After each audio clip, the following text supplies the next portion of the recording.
नमस्कार दोस्तों, मार्गदर्शन पे आपका बहुत बहुत स्वागत है। दोस्तों, आज का विषय जो है काफ़ी महत्वपूर्ण है। महत्वपूर्ण इसलिए है कि हर कोई जानना चाहता है कि हम जिस देवी या फिर देवता की पूजा करते हैं वो हमारी पूजा पाठ से प्रसन्न है या नहीं। दोस्तों, ऐसा सवाल हमारे मन में अक्सर उठता रहता है।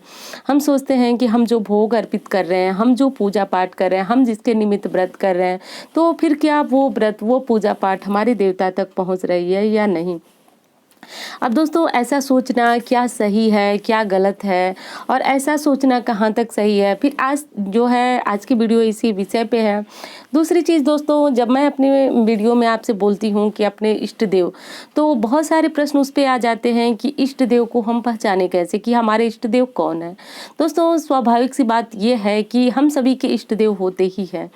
हम जाने न जाने, यानी जाने अनजाने में आपके इष्ट देव को आप पहचान नहीं पाते, परंतु दोस्तों होते ज़रूर है। अब इनको पहचानने का जो सबसे साधारण सा लक्षण है वो ये है कि देखिए, जब आप किसी परेशानी में होते हैं, परेशानी का अर्थ होता है कि दोस्तों हम प्रतिदिन पूजा करते हैं, एक समान सारे भगवान को स्नान कराए, चंदन लगाए, भोग लगाए, आरती किए, तो अब उसमें आप पहचान नहीं सकते कि आपके इष्ट देव कौन है, क्योंकि जैसा कि हमारे हिंदू धर्म में नियम है कि आप पंच देवी देवता को प्रतिदिन पूजा करेंगे, अपने मंदिर में उनकी मूर्ति भी आपने रखी होगी, तो फिर उसमें आप पहचान नहीं सकते, क्योंकि आप एक बराबर भगवान की सेवा कर रहे हैं। मैं सभी लोगों की बात बिल्कुल नहीं कर रही हूँ जो लोग कि अपने इष्ट देव को नहीं पहचानते हैं, मैं सिर्फ उनकी बात कर रही हूँ, उनसे पहचान बता रही हूँ कि वो किस प्रकार पहचान कर सकते हैं। तो अब आपको पहचान ऐसे नहीं हो पाएगी। पहचान आपको कब होगी? जब आप किसी परेशानी में होंगे, और परेशानी में अक्सर हम माँ के बाद भगवान को याद करते हैं। देखिए, साधारण सी बात है, हम जानते भी नहीं हैं और कहीं चोट लगती है तो सबसे पहले माँ का नाम आता है, और माँ के बाद अगर हम किसी परेशानी में जब बहुत बड़े हो गए हैं, हम मैच्योर हो गए हैं, तो उसके बाद हमें भगवान का नाम आता है कि हे भगवान अब हमें बचाओ, या फिर कहीं चोट लगी, कोई दुर्घटना हुई, कोई परेशानी हुई जिसमें हम बहुत ज़्यादा फंस जाते हैं, तो फिर याद आता है कि हे भगवान हमें बचाओ। तो दोस्तों वही समय है। आप ध्यान दीजिए, आप किस देवी देवता पे सबसे ज़्यादा भरोसा करते हैं। सबसे पहले आपकी जुबान पे किस भगवान का नाम आता है? गणेश जी, शंकर जी, दुर्गा जी, किस देवी देवता का आपको याद आता है? किस पे आप भरोसा रखते हैं? किसको मानते हैं कि आपकी मुसीबत में वो आपको उबारने आते हैं? तो बस वही हो गए आपके इष्ट देवी देवता। अब आपको समझने में या पहचानने में किसी प्रकार का विलंब नहीं होगा। अब दोस्तों आगे बढ़ते हैं और बात कर लेते हैं कि जिस देवी देवता की पूजा करते हैं, जिनके निमित्त हम व्रत रखते हैं, तो फिर क्या वो पूजा पाठ हमारे द्वारा जो पूजा पाठ कर्म किया गया है, क्या वो उन तक पहुंच पाता है या नहीं। तो साधारण सा शब्द बता दूं दोस्तों, तो पहचानने का बहुत आसान सा एक नियम है, नियम कहें या फिर संकेत कहें, तो इसको आप कैसे पहचान सकते हैं। पर उससे पहले मैं एक बात और बता दूं कि जो लोग ऐसा सोचते हैं कि हम ज़्यादा से ज़्यादा पूजा करते हैं, व्रत करते हैं, तो फिर हमें कोई दिक्कत संकट नहीं आ सकता है, और अगर संकट आएगा तो हम मानेंगे कि भगवान हमारे द्वारा की गई पूजा पाठ से प्रसन्न नहीं है, और अगर संकट नहीं आता है, कोई परेशानी नहीं आती है, तो हम मानेंगे कि हमने जो व्रत किया, पूजा किया, वो सफल हुआ। दोस्तों, कामना परक जो व्रत होते हैं उनकी बात मैं यहाँ बिल्कुल भी नहीं कर रही हूँ, क्योंकि कामना परक जो व्रत होते हैं उनको हम लोग रखते ही इसीलिए हैं कि हमारी कोई विशेष मनोकामना बहुत समय से पूरी नहीं हो रही है, तो वो व्रत के माध्यम से पूरी हो जाती है। तो मैं आज उनकी बात नहीं कर रही हूँ, मैं साधारण जो पूजा पाठ व्रत हम लोग रखते हैं उनकी बात कर रही हूँ। तो देखिए, इसका अर्थ बिल्कुल भी नहीं है कि आप व्रत रखते हैं और भगवान आपसे प्रसन्न है तो आप के ऊपर किसी प्रकार की कोई समस्या नहीं आएगी। देखिए, शास्त्र ये कहता है कि जब आप परेशान होते हैं, जब आप दुखी होते हैं, तो भगवान के सबसे नज़दीक आप होते हैं, भगवान के सबसे करीब होते हैं। ठीक उसी प्रकार कि जैसे कोई बच्चा जो है वो बीमार है या फिर तकलीफ में है, तो वो माँ के दिल के सबसे करीब होता है। माँ को हर वक्त उसी बच्चे की फिक्र होती है जो कि परेशानी में है। तो भगवान भी हमारे पिता हैं, हमारे माता हैं, और उन्हें भी उस वक्त हमारा ध्यान सबसे ज़्यादा होता है जब हम बहुत ज़्यादा परेशानी में होते हैं, करा रहे होते हैं, मुसीबतों में होते हैं, और उन्हें बुलाते रहते हैं। तो दोस्तों, परेशानी भी घबराने वाली बात नहीं है, वो भी भगवान की परीक्षा का एक संकेत है, और ये बिल्कुल ना मानिए कि आपके द्वारा की गई पूजा पाठ जो है वो भगवान तक नहीं पहुंच पाती है। अब बात कर लेते हैं वो संकेत, कि वो संकेत क्या है। तो देखिए, जब आपको पहचानना किस प्रकार है कि भगवान आपसे प्रसन्न है या नहीं। तो जब आप परेशानी में हो, आपको भगवान के सामने आप स्मरण करेंगे, पूजा करेंगे। देखिए कोई छोटा संकट हो, बड़ा संकट हो, जब तक वो हमसे हो पाता है तब तक हम उसके आगे पीछे भाग दौड़ करते रहते हैं। जैसे कि अगर महाभारत काल की कथा ले लें तो द्रौपदी ने तब तक खुद को बचाने के लिए स्वयं प्रयास किया। पितामह भीष्म थे, पांचों पांडव थे, द्रौपदी ने गुहार लगाई, परंतु जब वो हार गई सांसारिक लोगों से गुहार लगाते हुए, तब वो भगवान कृष्ण को पुकारी और कृष्ण ने आकर के उनकी लाज बचाई। और कुछ समय बीतने पर द्रौपदी ने कृष्ण से ये प्रश्न किया कि हे गिरधर, आप पहले भी तो आ सकते थे, पहले ही क्यों नहीं आकर के आप मेरी लाज बचाए। तो कृष्ण ने कहा कि हे द्रौपदी, सांसारिक मोह माया जब तक मनुष्य की नहीं छूटती है, जब तक तुम स्वयं प्रयास कर रही थी, अपनों से मदद की गुहार लगा रही थी, तब तक मैं तुम्हारे निकट नहीं था। पर जब तुम अपनों से हार करके मेरा स्मरण करने लगी तो मैं साक्षात तुम्हारे सामने प्रकट हो गया। तो मेरे कहने का अर्थ यहाँ पे सिर्फ यही है दोस्तों कि जब हम सांसारिक जो हमारे मददगार होते हैं उनसे हार जाते हैं तो फिर हम भगवान के शरण में जाते हैं। और आप भी जाते होंगे, तो जरूर जाने के बाद आपको अगर एक शक्ति का अनुभव होता है, आपको ऐसा अनुभव होता है कि आप जिस कामना के लिए मंदिर में गए थे या फिर घर के मंदिर में भगवान के फोटो के सामने आपने हाथ जोड़ा, भगवान के सामने माथा टेका, तो आपको एक शक्ति का अनुभव हुआ। आपको एक ऐसी आशा की किरण चमकती हुई मिली जिससे आपको लगा कि हम इस मुसीबत से बच जाएंगे। दोस्तों बस वही समझने का समय है कि आपके भगवान आपके साथ हैं।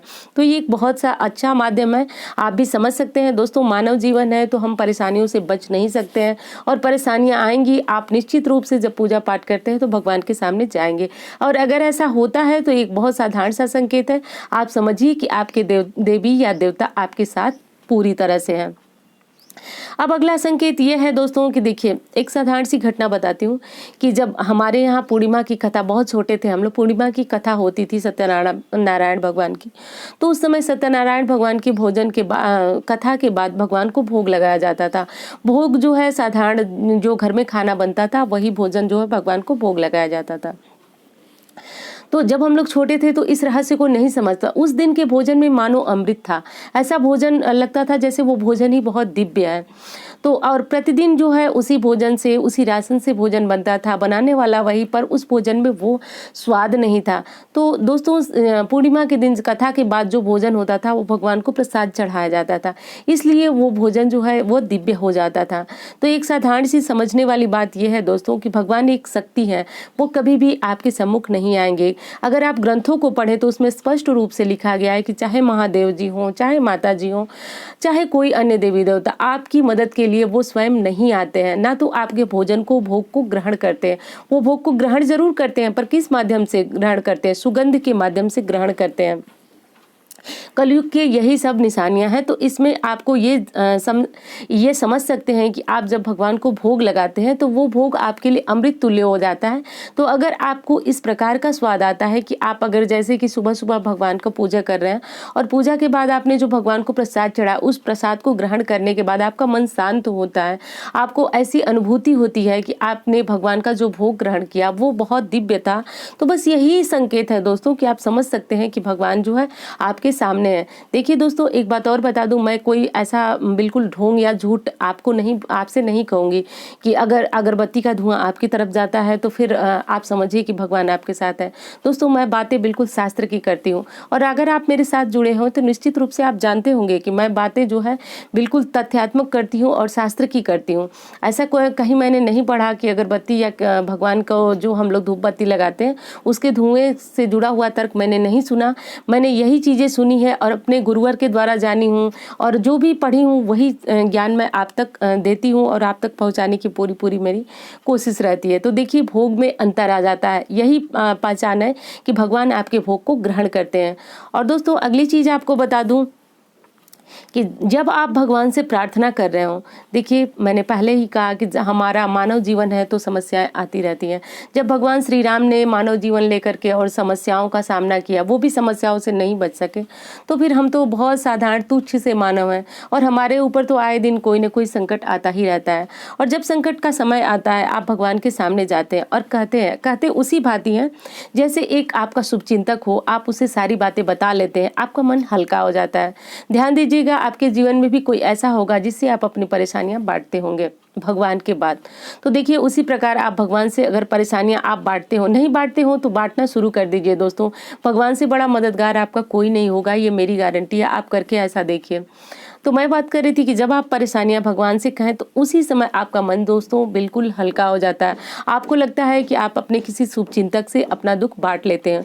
दोस्तों वास्तव में अप्रत्यक्ष रूप से वहाँ पे भगवान जो है वहाँ विराजमान होते हैं। बस अप्रत्यक्ष मैंने इसलिए कहा क्योंकि आप उन्हें देख नहीं सकते हैं, स्पर्श नहीं कर सकते, क्योंकि हमारी मानव देह है और मानव देह में कुछ बहुत सारे बंधन होते हैं जिससे हम भगवान को देख नहीं सकते पर महसूस अवश्य कर सकते हैं। तो देखिए जब हमारा मन हल्का हो जाता है तो उस मन में भगवान का जो थपेड़ा, भगवान हमको थपेड़ा मारते हैं और कहते हैं कि शांत हो जा, मैं तुम्हारे साथ हूँ। तो दोस्तों ये अनुभव हमारे बीच अगर हमारी आत्मा में होता है तो बस समझिए वही भगवान है, वही संकेत है कि भगवान आपके साथ है, आपके पूजा व्रत को ग्रहण कर रहे हैं।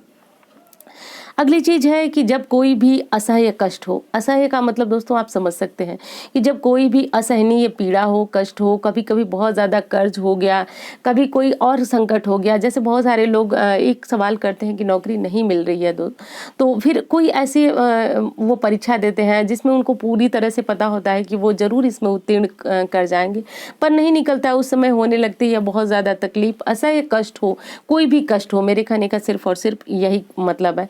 और आप भगवान के पास जाते हैं और आपकी आंखों से लगातार अश्रुधारा बहने लगती है।